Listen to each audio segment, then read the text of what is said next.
This is the history of the Ernest M. and Mabel P. Skinner family. Here's the story of Nephi Aaron Skinner. Chapter 7, pages 44 through 45, Death and Burial. Death and Burial. Nephi's health began to weaken some in late 1939 and 1940. He had rheumatism for some time, and the farm work was becoming more strenuous for him.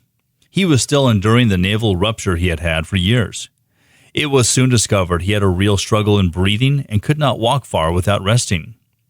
A physical examination showed that his heart was greatly enlarged, and doctors warned him to slow down in his work. During the winter of 1940-1941, Nephi seemed to have less and less energy, and he developed a cough that was very irritable.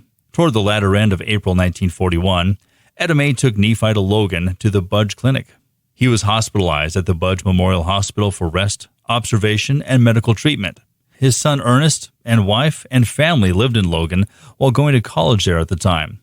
After several days in the hospital, the doctor thought Nephi would be just as well off staying at the home of his son. He was moved there, where he remained for several days. However, it seemed his condition got worse with each day. Finally, Edame prevailed upon the doctor to let her take him home where she could be with him and wait on him better. The doctor approved. After about a week at home, Nephi's condition worsened, and he passed away in the arms of his wife on May 19, 1941, attended by several loved ones. Funeral services were conducted May 27, 1941 at 1 p.m. under the direction of Bishop Weiler F. Bartschi in the Noonan Ward Meeting House that Nephi had supervised the construction of 12 years earlier. Many great tributes were paid to him by music and spoken word. The Bennington Trio, consisting of Mrs. Conover Wright, Mrs. Wilson Weaver, and Samuel Hall, sang, "O my Father, I know that my Redeemer lives, and abide with me." Mrs. Ed Grosjean of Montpelier sang a solo, "Just a Little While." The opening prayer was given by Wilfred W. Clark of Georgetown.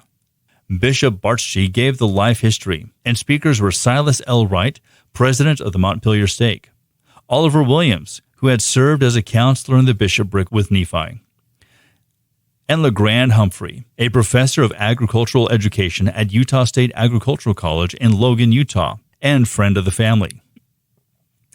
Nephi's 6 sons were pallbearers, and he was laid to rest in the Skinner Cemetery not far from his parents' graves. The grave was decorated by his eldest son, Clausen. Edame had a beautiful headstone installed, engraved with, "Blessed is the influence of one true loving soul on another."